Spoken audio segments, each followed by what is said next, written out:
चोभनाजी नमस्कार। नमस्ते। हजुर आरामै हुनुहुन्छ? हजुर ठिक छौँ। म धेरै लामो समयदेखि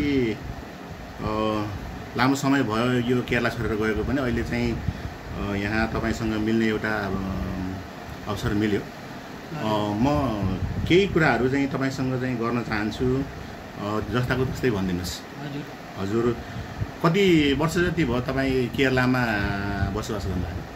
म केरलामै ठ्याक्कै आएको लगभग 39 वर्ष करिब भयो र म यही रबर रोडमा मैले सर्वसाधारण लगाएको लगभग 36 वर्ष अब भयो भनौँ। 89 जनवरी 7 मा म यहाँ जोइन भएको रबर रोडमा। अब बिचा घर गइयो, लामो समय घर बस्यो, एकचोटि गएर 14 महिना पनि बसेँ लगातार। पछि बिचा जानी आउने क्रम भयो छ र अब यहाँ मेरो अहिलेसम्म मेरो सर्भिसको हिसाब किताब गर्दाखेरि मेरो लगभग 36 साल अब यही ठाउँमा भयो।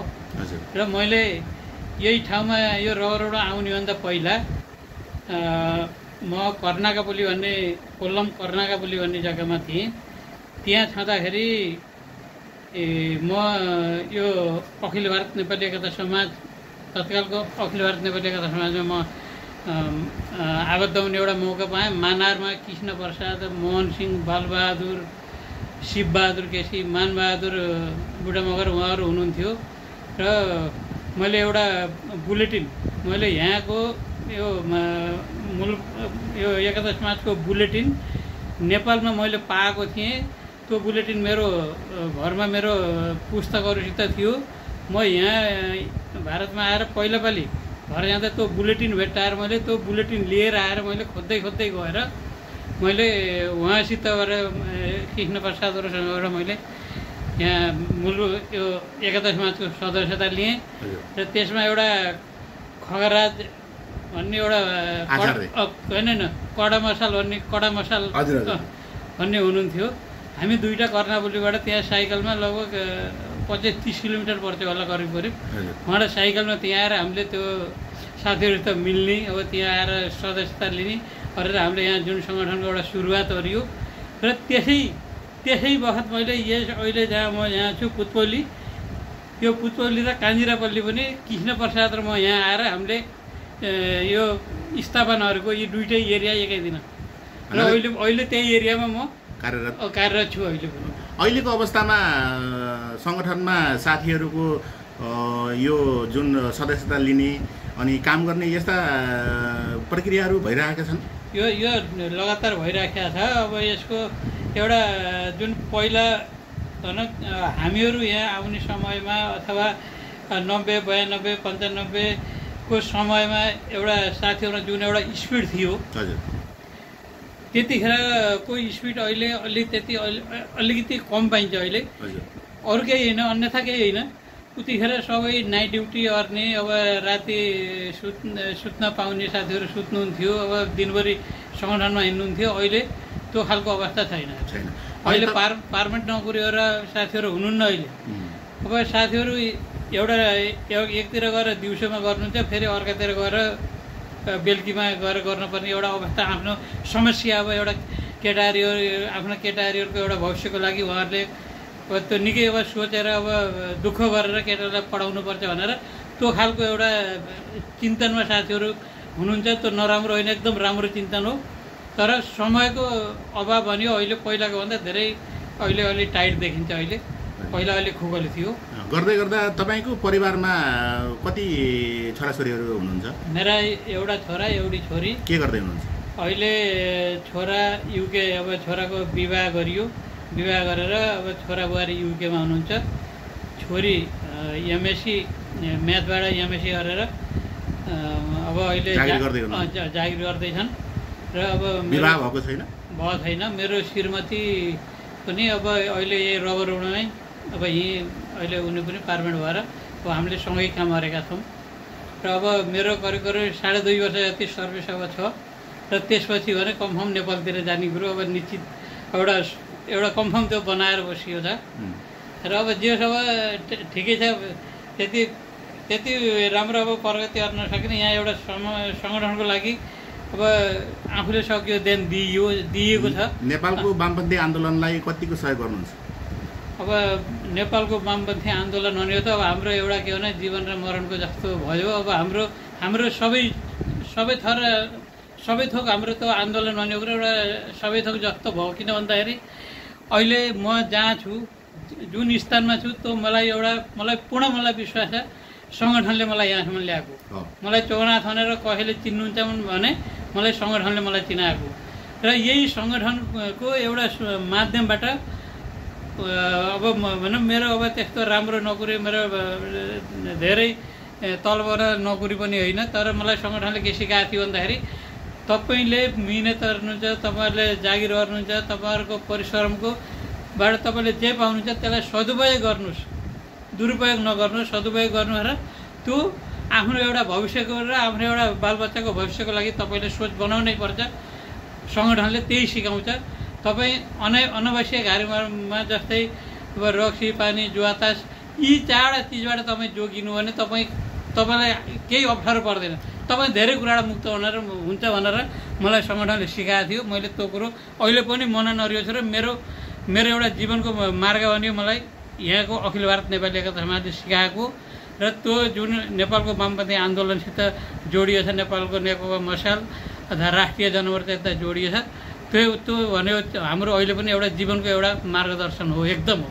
एउटा आरोप छ नि, जस्तै हाम्रो सङ्गठनमा काम गर्ने नेताहरूले आफ्ना छोराछोरीहरूलाई चाहिँ सङ्गठनमा आबद्ध नगराउने, सङ्गठनमा त्यति चाहिँ अब घुलमिल नगराउने भन्ने एउटा आरोप छ नि, त्यो तपाईँमा कति सम्भव भयो, कति असम्भव भयो, के छ तपाईँको?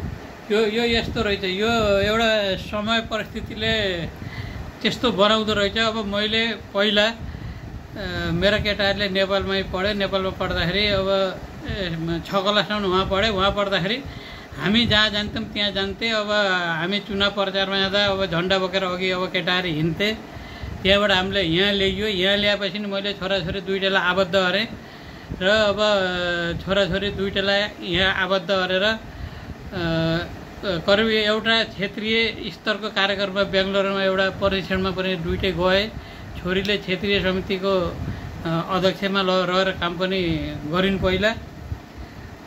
अब पछि उनीहरू जुन पढाइको पिरियड सके अनि त्यहाँबाट उनीहरू जागिरमा गए।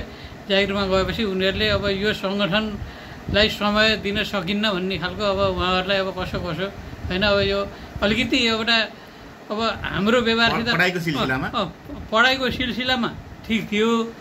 यो जब पढाइ सकिएर यो जागिरतिर गएपछि अब उनीहरूको अलिकति अब चियाज कता अलिकति चियाज भएको मैले पाएँ।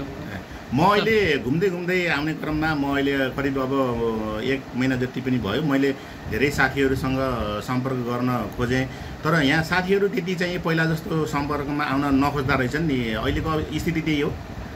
सम्पर्कमा भन्नाले मैले अहिले भने एउटा समयको अभाव छ। पहिलाको चाहिँ समय दिन साथीहरूले सक्नु छैन, पटक्कै सक्नु छैन। अहिले अब त्यो आफ्नै बाध्यता पनि छ। हामीले पनि त कतिपय बुझ्छौँ, कतिपय अलिकति बनावटी हुन्छन् भने कतिपय हामीले बुझ्छौँ। अब त राम्रैसित किन भन्दा यही कामको लागि हिँड्ने दौडानमा हामीले साथीहरूको मनोभाव राम्रैसित बुझेका छौँ।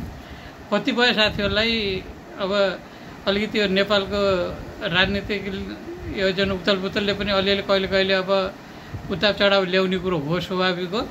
तर यो हाम्रो कोटाम नगर समितिभित्रको मानेमा भन्न पर्दाखेरि यहाँ नेपालीलाई पर्ने समस्याको लागि जाने ठाउँ अन्त छैन। हामीले हो गर्ने भन्ने कुरो र हामीले अहिलेसम्म को सङ्गठनमा छ, को हाम्रो सङ्गठनमा छैन भन्नेसित हामीले अहिलेसम्म हामीले कुनै भेदभाव गरेका छैनौँ। अब हामीले ठुल्ठुला काम गर्न नसक्ने साथीहरूलाई अप्ठ्यारो पर्दाखेरि, बिमारी पर्दाखेरि, अब आर्थिक सहयोग गर्ने कुरो, भौतिक सहयोग गर्ने कुरो, यो कुरो अहिले हामीले निरन्तर गरिराखेका छौँ। यो एकदम एउटा हाम्रो कोटाम नगर समितिभित्र अब यो कुराको हामीले राम्रोसँग एउटा भूमिका निभाएको हामीले महसुस गरेका छौँ र साथीहरूलाई त्यो अनुभव पनि हामीले दिलाउन सकेका छौँ। पहिला जस्तै भारतमा प्रवेश गर्ने नेपालीहरूको सङ्ख्या थुप्रै देखिन्छ। अहिले यहाँ आएर चाहिँ रोजीरोटी चाहिँ पाउने जुन सिलसिलाहरू छन्, पहिला अब नोकरीहरू, अहिले कतिको प्रशस्त मात्रामा नेपालीहरूलाई यहाँ जागिर पाइन्छ? अहिले जागिर भनेको कुरो अब जुन पहिलाको एउटा चौकीदारी गर्ने एउटा हाम्रो सिस्टम चाहिँ हामी खास गरेर चौकीदारको हिसाबबाट बुझिन्छौँ हामीहरू यहाँ बहादुर र चौकीदारको रूपमा हामी बुझिन्थ्यौँ। अहिले चौकीदारको काम पाउने भन्ने कुरो साह्रै गाह्रो छ। किन भन्दाखेरि करिब अब पसलहरूमा भनौँ बजार एरियामा पुरै क्यामेरा राखिराखेको छ। अब घरमा पनि करिब एउटा क्यामेरा पुरै एउटा क्यामेराले गर्दाखेरि अब हामीलाई यो सेक्युरिटीको काम एकदम निम्न छ। कताकति साथीहरू आउनुहुन्छ, अहिले पनि आउँदै आउनुहुन्न होइन। होटल लाइनमा हेर्ने साथीहरू प्रशस्त हुनुहुन्छ। होटल लाइनको साथी उहाँबाट आउनुभयो, अब कसैको एउटा सहयोगमा आउने कुरो हो।